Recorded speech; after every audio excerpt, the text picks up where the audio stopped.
अस्सलाम वालेकुम नाज़रीन, मैं हूं Majid Chaudhary, voice of the day में खुश आमदीद। नाज़रीन, आज हम बात करेंगे इस्लामाबाद में इलेक्शन की जो गहमा गहमी है, ख़ास तौर पे उस हवाले से हम प्रोग्राम कर रहे हैं। NA-47 और NA-48 के ऊपर आज हम प्रोग्राम करने जा रहे हैं। NA-47 और NA-48 जो कि इस्लामाबाद के कलीदी दो हल्के कहे जा रहे हैं, इनके अंदर हम आज एनालाइज करेंगे कि कौन कौन से कैंडिडेट किस जमात ने यहाँ मैदान में उतारे और यहाँ पे क्या आवाम की क्या तवक्कुआत हैं और लोग क्या समझ रहे हैं कि कौन सी पार्टी यहाँ पे विन करती हुई नज़र आ रही है। ख़ास तौर पे हम जब बात करते हैं NA-47 की, तो यहाँ पे हमें नज़र आते हैं डॉक्टर तारक फजल चौधरी साहब जो कि पाकिस्तान मुस्लिम लीग नून से हैं, और NA-47 में मेरा ख़्याल है कि सबसे ज़्यादा जो है कलीदी हैसियत भी यही रखते हैं। और इस्लामाबाद का जो ग्रास रूट लेवल है, ख़ास तौर पे जब हम देखते हैं तो उनको बड़ी जो है इसकी जो टेरिटरी है इस्लामाबाद की, इसके ऊपर एक अबूर भी है और बेसिक यहाँ से बिलोंग भी वो करते हैं। तो डॉक्टर तारक फजल चौधरी साहब जो कि साबका मिनिस्टर भी रह चुके हैं, NA-47 के अंदर बड़ा टफ़ टाइम दे सकते हैं बाकी जमातों को। इसी के साथ साथ जब हम NA-47 की बात करते हैं, यहाँ पे पीपल्स पार्टी के जो कैंडिडेट हैं, यहाँ पे सिप्ती हैदर साहब जो कि वो भी इस्लामाबाद से ही बिलोंग करते हैं, और जो यहाँ के हल्का बंदी और ग्रास रूट लेवल है उसको बड़ी अच्छी तरह समझते हैं और एक अपना उनका असर रसूख भी है। उसी के साथ पाकिस्तान जो तहरीक इंसाफ की सपोर्ट जो वर्कर हैं, क्योंकि पार्टी तो उसके ऊपर इलेक्शन कमीशन ने बाकायदा पाबंदी लगा दी है, लेकिन उनकी सपोर्ट के साथ जिनको सपोर्ट किया जा रहा है वो शुएब शाहीन साहब हैं, वो यहाँ से इलेक्शन जो है वो कंटेस्ट करने जा रहे हैं। और कहा यह जा रहा है कि यहाँ पे जो हमने ग्राउंड रियलिटी देखी है कि डॉक्टर तारक फजल साहब बड़े एक स्ट्रांग जो है ना यहाँ पे उम्मीदवार हैं, और यही समझा जा रहा है कि वो बड़ी आसानी के साथ ये विन कर जाएंगे। तो इसके अंदर एक डर्टी गेम भी हुई। पहले डॉक्टर तारक फजल चौधरी साहब जो कि NA-48 में जो है वो जाना चाह रहे थे, लेकिन फिर वो 47 में आए, और 48 के अंदर ख़ास तौर पे जब हम देखते हैं तो यहाँ पे एक बड़ा टफ़ जो है ना वो टाकरा नज़र आ रहा है। जो पाकिस्तान तहरीक इंसाफ के मुनहरफ जो रुकन थे राजा खुरम नवाज़, वो यहाँ से इलेक्शन लड़ रहे हैं, और पसे पर्दा डॉक्टर तारक फजल चौधरी और नून लीग की भी उनको सपोर्ट मुकम्मल हासिल है। और उसी के साथ साथ PTI के जो पाकिस्तान तहरीक इंसाफ की सपोर्ट के साथ जो उनके वर्कर्स हैं, उनकी जो सपोर्ट है, मोहम्मद अली बुखारी साहब यहाँ से इलेक्शन लड़ रहे हैं। और इसी के साथ साथ जब हम देखते हैं तो मुस्तफ़ा नवाज़ खोखर साहब जो कि खोखर बरादरी और इस्लामाबाद के अंदर एक बड़ी अपनी वो अहमियत रखते हैं और उनका एक बड़ा असर रसूख है, वो भी यहाँ इस हल्के से इलेक्शन लड़ रहे हैं। उसी के साथ साथ जमात इस्लामी की जब हम बात करते हैं तो यहाँ पे अब्दुल अज़ीज़ साहब जो है वो इलेक्शन जो है वो यहाँ से लड़ रहे हैं। तो नाज़रीन, ये इसके अलावा इंडिपेंडेंट भी यहाँ पे रुकन है जो मैंने नाम यहाँ पे नहीं लिए, लेकिन ये कलीदी कुछ किरदार हैं जो कि NA-47 और NA-48 से इलेक्शन लड़ने जा रहे हैं। तो यहाँ पे बात होती है कि पाकिस्तान के अंदर ये जो इलेक्शन 2024 होने जा रहा है, बल्कि समझ लें कि ये इलेक्शन तो शुरू हो चुका है। इलेक्शन की तकरीबन जो कैंपेन्स हैं वो बिल्कुल अरूज के ऊपर है। 2-3 दिन के अंदर अनाउंसमेंट हो जाएगी।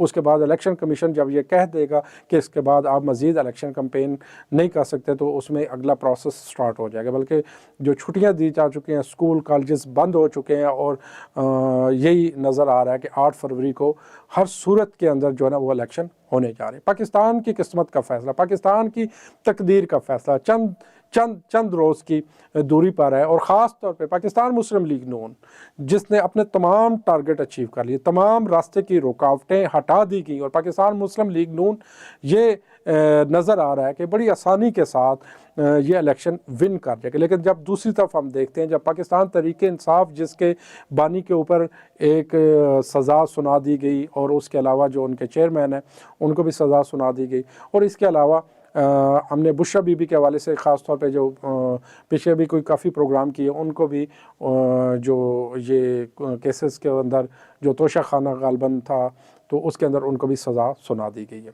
और इसी के साथ साथ जो पाकिस्तान तहरीक इंसाफ के जो वर्कर हैं उनके कैद इस वक्त उसमें मौजूद नहीं है, और जमात पे मुकम्मल पाबंदी लग चुकी है।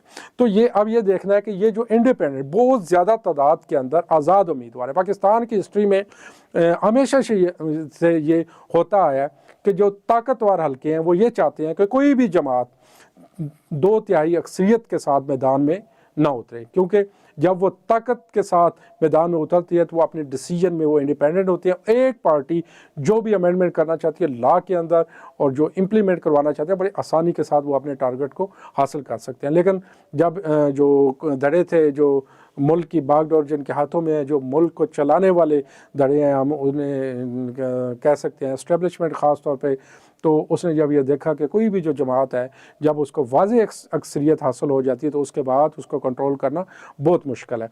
माजी में हमने देखा पाकिस्तान तहरीक इंसाफ, पाकिस्तान बल्कि तहरीक इंसाफ के पास तो इतनी वाज़ेह अक्सरियत आई नहीं। पाकिस्तान मुस्लिम लीग नून के हवाले से जब हम देखते हैं बाकी पार्टियों दीगर पीपल्स पार्टी गालबन, तो उसमें काफ़ी मुश्किलात का सामना करना पड़ा।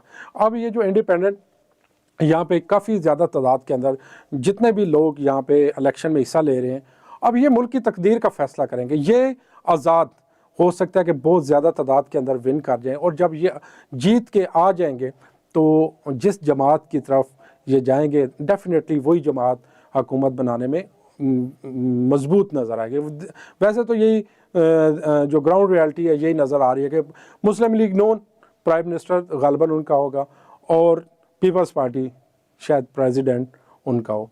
लेकिन यहाँ पे नवाज शरीफ साहब ये अभी भी एक सवालिया निशान है। क्या नवाज शरीफ साहब अगले होने वाले जो 2024 के प्राइम मिनिस्टर नवाज शरीफ साहब बनने जा रहे हैं? तो इसके पीछे भी क्या सराहियाँ हैं कि जो ताकतवर हल्के हैं वो नवाज शरीफ साहब से 2-3 मरतबा जिस तरीके से इक़्तिदार के अंदर आए और उनके दरमियान कशीदगी बढ़ती गई, तो वो थोड़ा सा उसके ऊपर सोच विचार में भी हैं। क्या नवाज शरीफ साहब को लाया जाए या शहबाज शरीफ साहब? क्योंकि शहबाज शरीफ साहब और इदारों के दरमियान वो तकरीबन एक पेज के ऊपर हैं। उनके जो मामलात हैं वो बड़ी आसानी के साथ वो आपस में हल भी हो जाते हैं, और जो मुश्तरका जो भी पॉलिसी होती है उसके ऊपर गवर्नमेंट अमल करती हुई भी नज़र आती है। इसके बरक्स जब हम देखते हैं बाकी जमातों को, और ख़ास तौर पे जब नवाज शरीफ की हम बात करते हैं, तो वो थोड़ा सा वो जिस तरह इमरान खान साहब के हवाले से ये कहा जाता है कि उनसे कोई बात मनवाना इंतहाई मुश्किल है, इसी तरह नवाज शरीफ साहब भी वो भी अपनी ज़िद के ऊपर डट जाते हैं और अड़ जाते हैं। और इसी के साथ साथ जो पाकिस्तान पीपल्स पार्टी है, जो पार्लियामेंटेरियन है, वो भी ये कह रही है कि हमें किसी सूरत में भी नवाज शरीफ साहब प्राइम मिनिस्टर काबिल कबूल नहीं है। तो अब ये भी देखा जाएगा कि पाकिस्तान पीपल्स पार्टी अगर प्रेसिडेंट उनका होता है तो प्राइम मिनिस्टर कौन होगा। अगर प्राइम मिनिस्टर नवाज शरीफ साहब आते हैं तो जरदारी साहब के साथ क्या वो चल पाएंगे, उनकी आपस में क्या बन पाएगी, तो ये भी एक सवालिया निशान है। और दीगर जो सियासी जमातें जिस तरह मखलूत हुकूमत बनेगी, हमें ये नज़र आ रहा है कि जितनी भी जमातें हैं वो मिलकर एक मखलूत हुकूमत बनाएंगे, और ये कहा जा रहा है कि मुल्क की तरक्की के अंदर किरदार अदा करेंगे। और मुल्क जो है वो ऑलरेडी डिफ़ॉल्ट की तरफ जो जा रहा था, इन जमातों ने PDM के प्लेटफॉर्म से मिलकर मुल्क को उन अंधेरों से निकाला और मज़ीद रोशनी की तरफ लेके जाएंगे। ये रोशनी कितनी दूर है, ये अंधेरा कितने दिन का है, ये नज़दीक ही है। पता चल जाएगा कुछ दिनों के बाद हमें कि कौन सी पार्टी अक्सरियत के साथ मैदान में आती है और कौन से प्राइम मिनिस्टर बनने जा रहे हैं।